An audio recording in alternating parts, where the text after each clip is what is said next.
Assalamualaikum warahmatullahi wabarakatuh. Perkenalkan, kami dari anggota kelompok 4. Di sini saya akan menjelaskan definisi angina pectoris.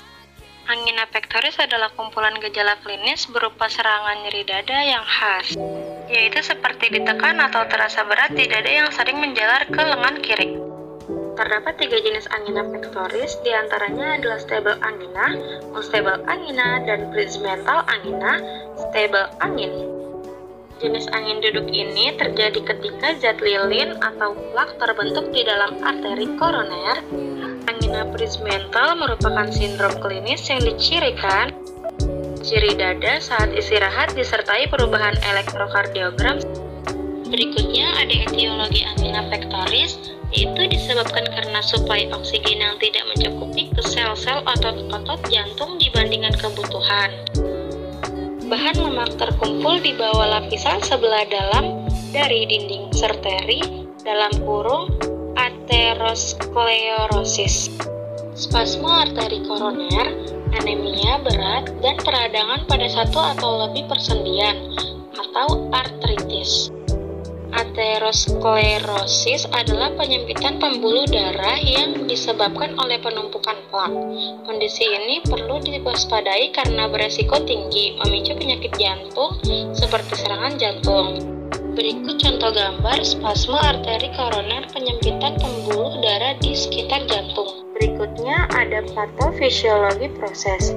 Angina pectoris umumnya adalah sumbatan pada pembuluh darah baik total maupun sebagian karena aterosklerosis. Aterosklerosis adalah kondisi ketika terjadi pengerasan atau penyempitan pembuluh darah akibat penumpukan lemak di pembuluh darah yang menyebabkan aliran darah terhambat. Berikutnya di bawah ini manifestasi klinis angina pectoris. Angina pectoris merupakan salah satu manifestasi klinis dari penyakit jantung koroner. Gejala klinik dari angina pectoris adalah sakit dada seperti ditekan atau terasa berat pada dada yang seringkali menjalar ke lengan kiri. Berikut ini contoh gambar struktur angina pectoris. Dan ada juga komplikasi angina pectoris.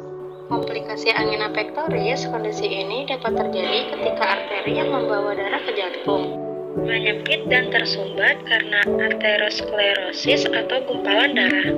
Berikut ini beberapa komplikasi angina pectoris yang perlu kamu ketahui. 1. Ada aritmia. Aritmia adalah kondisi ketika atau detak jantung tidak teratur.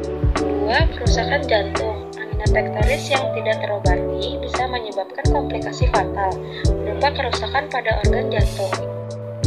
3. Serangan jantung nyeri dada yang terjadi pada kondisi ini dapat membuat beberapa aktivitas seperti berjalan menjadi tidak nyaman. Tanda dan gejala peringatan serangan jantung meliputi dada penuh dan nyeri seperti diremas di tengah dada yang berlangsung selama lebih dari beberapa menit. Pemeriksaan diagnostik. Diagnosis angina pectoris untuk mendiagnosis stable angina.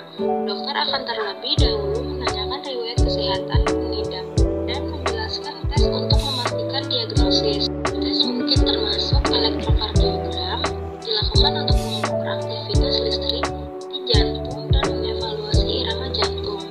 Tes angiografi merupakan tes sejenis sinar X yang memungkinkan dokter untuk melihat pembuluh darah dan mengukur aliran darah ke jantung. Tes tersebut dapat menentukan kondisi jantung pasien dalam keadaan baik atau tidak, serta mendeteksi pada tidaknya sumbatan pada arteri. Tindakan angina pectoris. Prosedur medis. Apabila angina pectoris tidak mereda setelah pemberian obat-obatan dokter, akan menganjurkan tindakan medis seperti pemasangan ring jantung untuk melebarkan arteri yang menyempit dengan meletakkan kawat khusus. Ring yang terbentuk seperti tabung di pembuluh darah arteri jantung. Terima kasih, see you next video.